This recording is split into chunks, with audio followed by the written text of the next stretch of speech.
things you should know right off the bat. I've had 4 cups of coffee. I'm a little nervous. Did I mention my name's Chari? Yeah. This is a podcast for imperfect people, and you should know that I cry in corners. True story.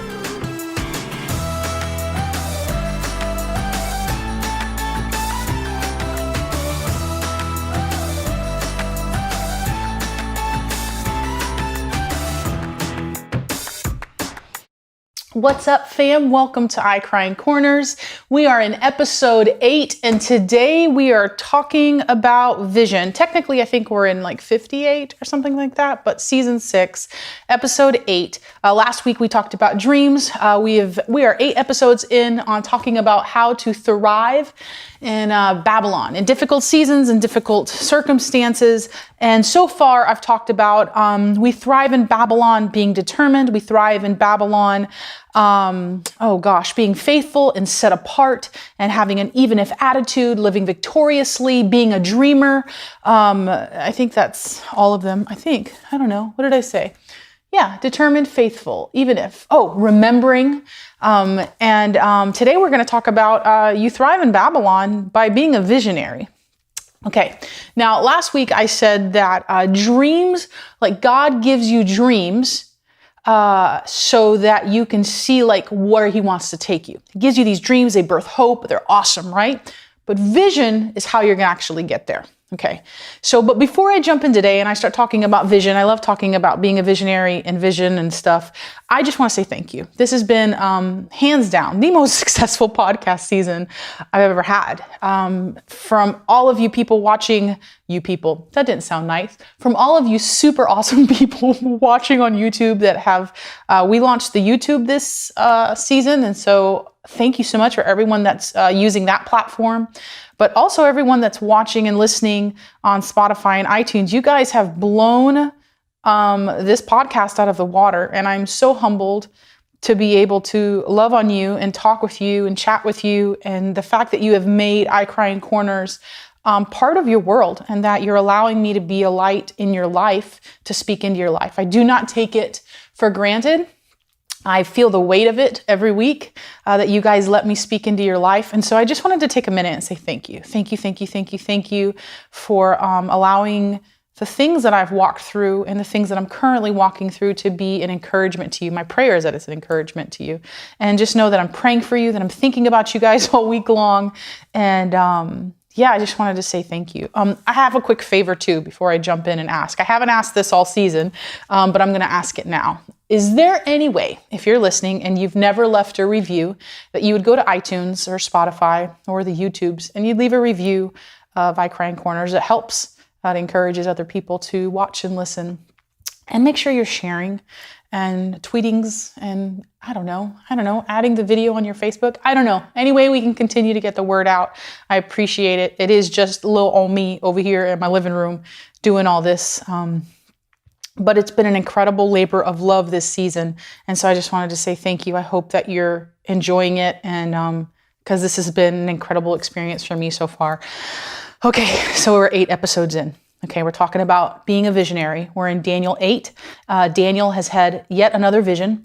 And it's super important to understand vision. But let me say this. I talk about vision and a lot because I'm obsessed with the blind people stories in the Bible because I feel like God teaches us what vision actually is. See, a lot of people think vision is seeing, like seeing. Vision is not seeing. Vision is following.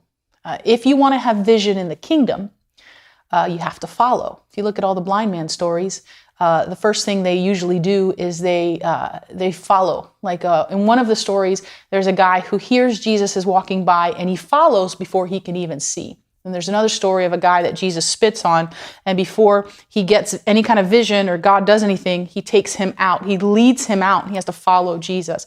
There's a level of following that is attached to vision. And so before I can even tell you what visionaries look like, feel like, and how you can thrive by being a visionary, I need you to understand what vision looks like in the kingdom. It looks like following. It doesn't look like seeing.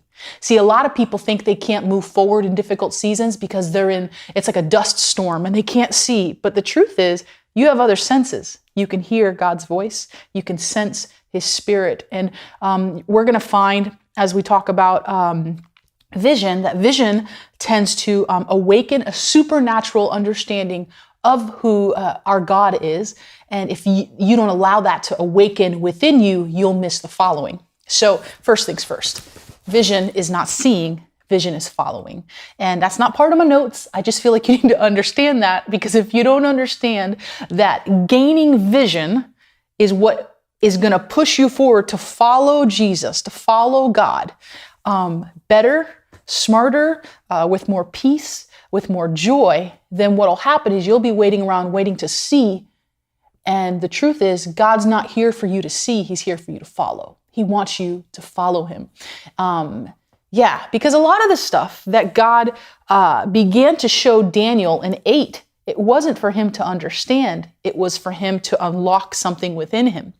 And I think that, I lead young people in my job at work. My actual work life is I lead an art team, and I executive produce some TV shows. But I have a very young team, millennial team, and a lot of them need context, and a lot of them ask for vision. Can we get vision? We need vision because we can't move forward without vision. And I always think of those stories of God, you can move forward without vision if you have the right heart to understand that really you just need to follow. And so I'm going to explain this. Okay, so we find Daniel in chapter 8, and it literally starts with him saying, pretty much, he's having another vision. Daniel, in the 3rd year of Belshazzar's reign over Babylon, I, Daniel, saw another vision. The vision followed the first, and I had just a couple years earlier. Okay, remember the weird one with the horns and stuff? Anyways, in this vision, I looked up and suddenly found myself in the fortress of Susa. And so he goes on to explain for the next 5 verses a bunch of weird stuff. There's horns, there's people, he doesn't understand what it is, there's rams, there's victims, the ram is a bit of a butthole, and literally it says, as I was trying to figure out what I was seeing, suddenly there's a male goat. I mean, it's a weird. You should read it. It's literally most of Daniel 8. He has a super weird vision. But the thing that stuck out to me the most when I began to study Daniel 8 is it literally said the vision followed the first, as I had just had a couple years earlier. I said my first point last week was that dreams happen in exile. And so I want you to know that you're meant to be a visionary in exile. That's my first point today. You're meant to be a visionary in exile. You're meant to follow in the dust storms. You're meant to push forward what God is doing. Last week I said dreams are like what you see for your future, but vision is how to actually get there. Get it? The following. And so I want you to understand that in the most difficult seasons of your life, there is so much vision. In the most difficult circumstances of your life, and when you're the lowest of the low, there is still vision to be had, because vision is not seeing, vision is following. So I want to encourage you. I don't know where you are at today. I don't know what you're searching for. I don't know what you're asking for from the Lord. Like, Lord, give me vision for my life. Lord, give me vision for this, or give me vision for that. I think that when we ask for vision, we need to stop asking God to see instead of asking God to show us where to take our next steps. It says in the word that he ordains our steps. So let him ordain your steps. You're meant to be a visionary in exile. Daniel is having visions in exile. God is showing him the future. He's breaking down what the world is going to look like. And then I love this in 5, it says, and as I was trying to figure out what I was seeing, suddenly a bunch of other weird stuff happened. He has no understanding of what's happening. It frustrated me when I first started reading Daniel, because I was like, Lord, why the heck did you give him all these dreams he wasn't going to understand? Like, he doesn't understand any of them. By the end of this chapter, he's still like, yo. So I had another weird vision, and I still don't understand it. It's really frustrating. Again, because you're meant to be a visionary, but it's not truly meant for you to see. It's meant to awaken something within you. We're going to get to this. But I wrote this down that if you look at vision like it's not seeing, like it's following, it's like a sense of knowing, okay? So vision, since you're meant to be a visionary, if you understand that vision is really a level of following, it's a level of understanding, it's like a map. Yeah, it's like a map for our lives. You may not understand what the map actually looks like. You might not even know how to read the map, but it's still a map. which takes us to the next part. So we have Daniel. He's in 8. He's completely and utterly confused. You get to 10 and he says, then I got straight up and he saw the army of heaven. It knocked some heavenly beings and stars to the ground. And he starts breaking down all the weird things that are happening. And there's a goat. I mean, it's pretty weird. It's a heavenly being, another heavenly being. There's talking about all this stuff. He gets to 15 and he says, I, Daniel, was trying to understand the meaning of this vision I had seen twice. In 5, he says it, and he says it again in 15. I did not understand the meaning of the vision I had seen. Which isn't in my notes. I just feel compelled to let you know that it's okay if you don't understand what God is doing. It's okay. It's okay. Most of the time, what God is doing, you'll never understand. And that's okay. I feel like I should just free somebody up out there that's just watching and waiting to understand. And God will give you understanding, but understanding doesn't come from the temporal. Understanding comes from the heavenly realm. Remember when I said earlier that it's going to awaken something supernatural in you? If the first thing is that visionaries are you're meant to be a visionary in exile, the other thing is that vision is supernatural. That following, that faith, that walking into a dust storm, even though you can't see or understand a thing, it's supernatural. It takes a supernatural understanding of the type of God you serve, the God you serve, the King of Kings and Lord of Lords, the big God that you serve, the cosmic, epic God that you serve. It takes a supernatural understanding to truly have vision and be a visionary in difficult seasons. Okay, this is why. You have 17. So the one called Gabriel, so there's an angel, moved closer to me as he did, and I became super scared, and I fell to the ground and on my face.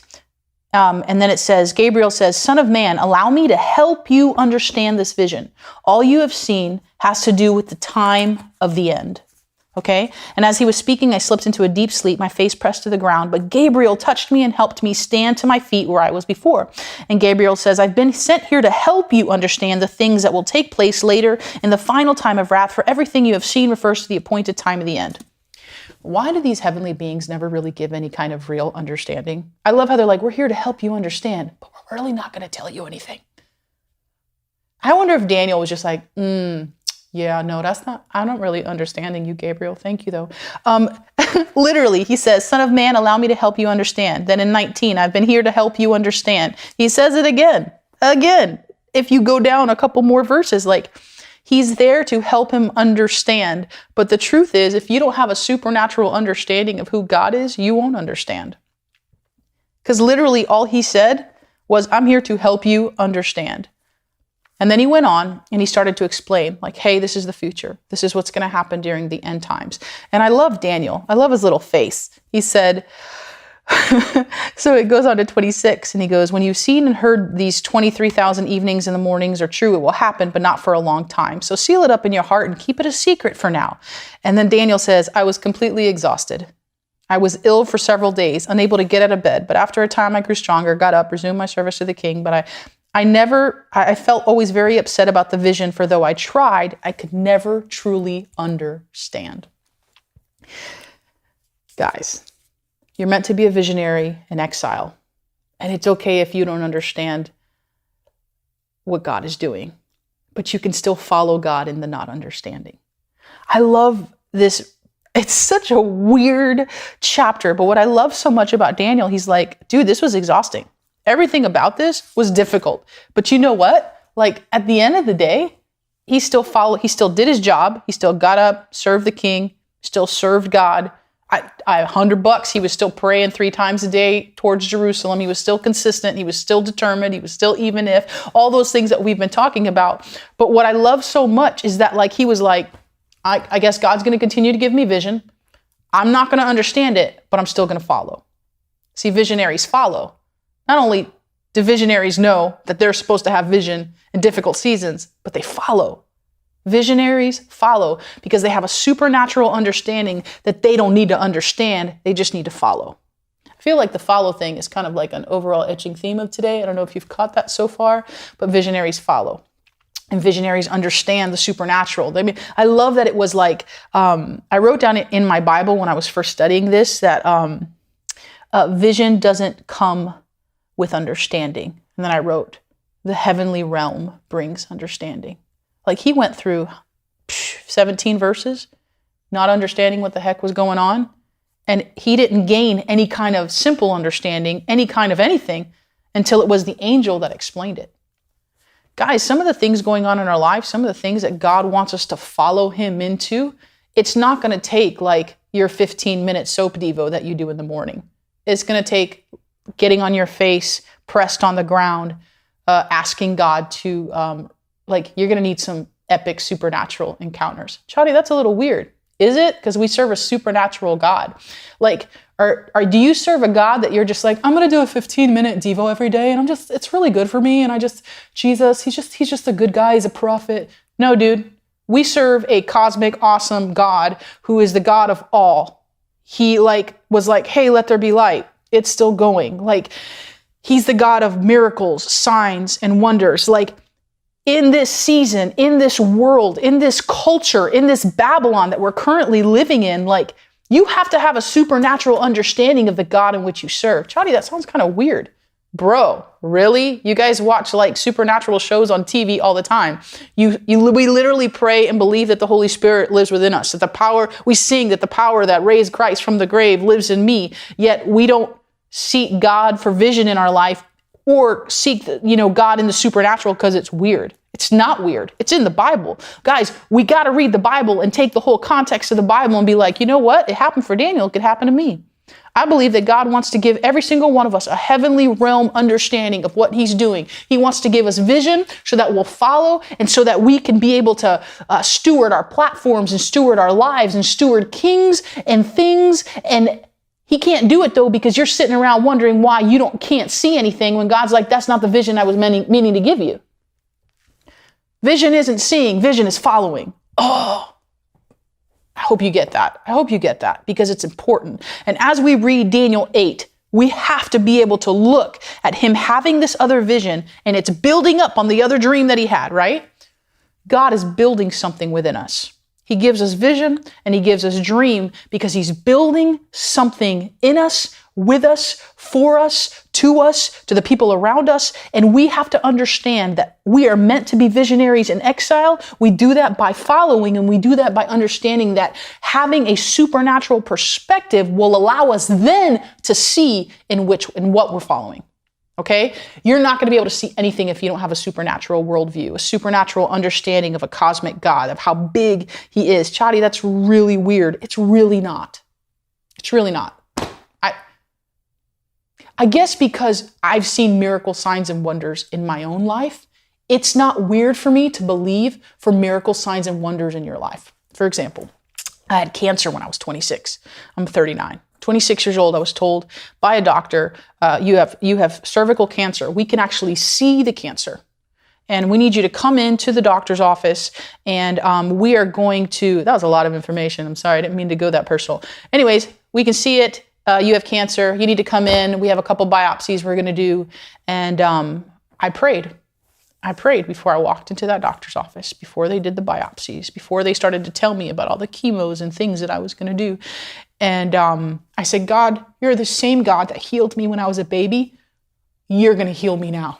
Lord, heal me now. I believe it. I'm going to go in there and they're not going to see a thing. I believed it. I believed it because I know the God I serve, because it's the same God that I follow regardless if I don't see where I'm going. And so I walked into that office and they started the biopsy and it was super awkward turtle because the doctor literally just swung his head around and he said, Charisse, that's my real name, by the way. I don't know if you knew that. He said, Charisse, I'm not allowed to tell you this because I'm a doctor, but I'm also a Christian. I'm telling you right now, everything we saw last week is now gone. And he goes, I believe this is a miracle. And then he goes, I have to do the biopsy because it's my job, but just know that everything is gone. Dude, I was 26 years old. I can't tell you how many things like that have happened in my life, things I've prayed for and seen God do. God is a supernatural God. He's a supernatural God that does miracles, signs, and wonders, and he wants to engage those things in your life. But you'll never be able to engage miracles, signs, and wonders, the supernatural awesomeness of God, if you don't get out of your head that you have to understand everything, that you have to see everything. No, you don't. You just have to follow.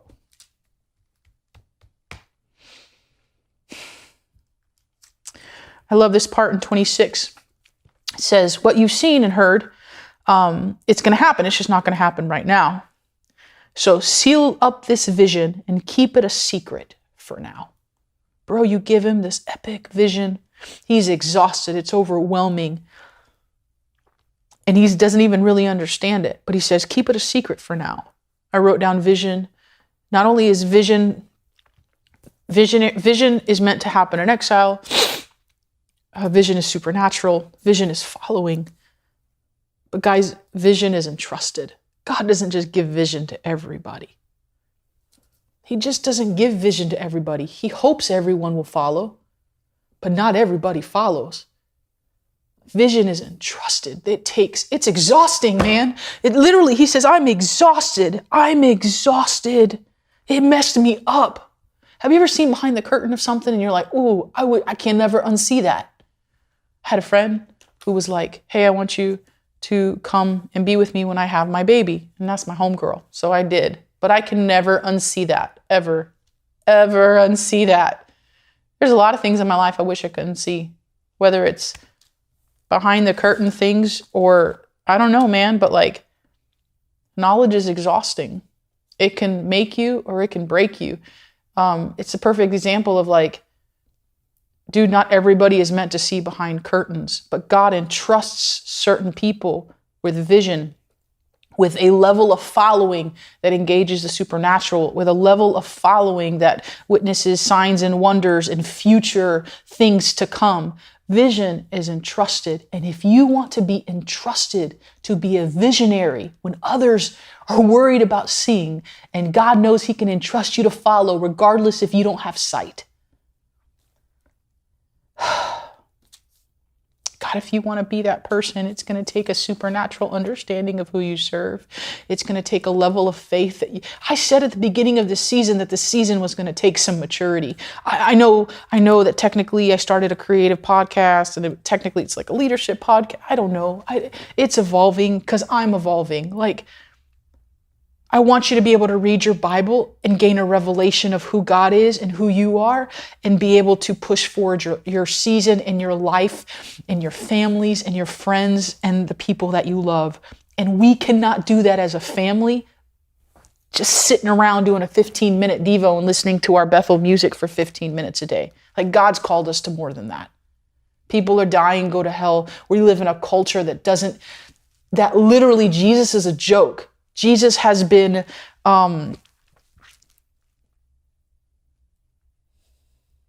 Jesus died the worst death imaginable, guys. The worst death imaginable. Like, the Romans stopped crucifying people because it was the worst death imaginable. Yet Jesus did that. He died the worst death imaginable so that we could have life and live life abundantly. And he has become a guy that did good things that some people that do good things say they follow, when really, if you look at Jesus and you look at the whole story of who he is as a creator, as a redeemer, as the one who's yet to come, there's so much more to him and we're missing it. And as I read Daniel 8, I go, God, make me a visionary. And even with the things I don't understand, Lord, give me an understanding of the supernatural, even though I may still not understand it. Put me on my face. Lord, all I want to do is know you more. And Lord, the people that are in my circle, you who are in my circle, you who are listening, you who are watching, God has called us to be visionaries in difficult seasons, and we can do it. And we can do it by following. Guys, at the end of the day, I just want you to have an understanding that you're called to be a visionary. And by visionary, it means you don't need to see everything that God's doing. You don't even need to understand what he's doing. You just need to follow. And in the following, you will encounter the most epic supernatural God, most faithful God, who loves you, who died for you, who will one day come back and reign in all of his glory. And we get to be a part of it.